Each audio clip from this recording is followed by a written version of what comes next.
ഇക്കൊല്ലത്തെ സംസ്ഥാന ബജറ്റിൽ വ്യവസായ മേഖലയ്ക്ക് പ്രതീക്ഷകളേറെയാണ്. മുൻ ബജറ്റിൽ പ്രഖ്യാപിച്ച പദ്ധതികൾ തുടർച്ച വേണം.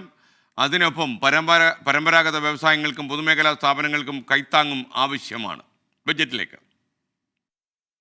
കടുത്ത സാമ്പത്തിക പ്രതിസന്ധിക്കിടെ ചെലവ് കുറച്ച് വരുമാനം കൂട്ടുകയാണ് സർക്കാരിന് മുന്നിലുള്ള പ്രധാന വെല്ലുവിളി. വ്യവസായ വകുപ്പ് ആരംഭിച്ച സംരംഭക വർഷം പദ്ധതി വൻ വിജയമായതോടെ മേക്ക് ഇൻ കേരള പദ്ധതിക്ക് കൂടുതൽ തുക ബഡ്ജറ്റിൽ അനുവദിച്ചേക്കും. വിഴിഞ്ഞം വാണിജ്യ ഇടനാഴിക്ക് ഭൂമി ഏറ്റെടുക്കുന്നതിനായി പ്രത്യേക നീക്കിയിരിപ്പും പ്രതീക്ഷിക്കുന്നുണ്ട്. നഷ്ടത്തിലോടുന്ന പൊതുമേഖലാ സ്ഥാപനങ്ങളെ പുനരുജ്ജീവിപ്പിക്കാൻ പ്രത്യേക പദ്ധതികളുണ്ടാകും. സ്റ്റാർട്ടപ്പുകൾക്ക് അധിക ധനസഹായം എന്നിവയും ബഡ്ജറ്റിൽ ഇടം പിടിച്ചേക്കും.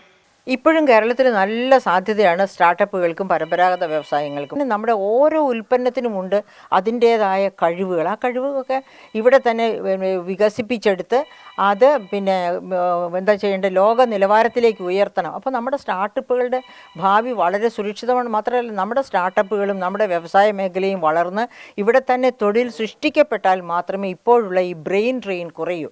ചെറുകിട വ്യവസായ മേഖലയ്ക്കും കയർ, കൈത്തറി, ഖാദി, കശുവണ്ടി മേഖലയ്ക്കും കൂടുതൽ തുക വകയിരുത്തുമെന്നാണ് പ്രതീക്ഷ.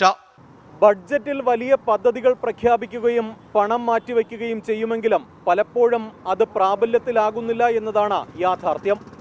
സാമ്പത്തിക പ്രതിസന്ധിയുടെ ഘട്ടത്തിലും വ്യവസായ മേഖലയ്ക്ക് ഉണർവേകുന്ന തീരുമാനങ്ങൾ ഇത്തവണത്തെ ബഡ്ജറ്റിലുണ്ടാകുമെന്നാണ് പ്രതീക്ഷ. തിരുവനന്തപുരത്ത് നിന്നും MG പ്രതീഷ്, 24.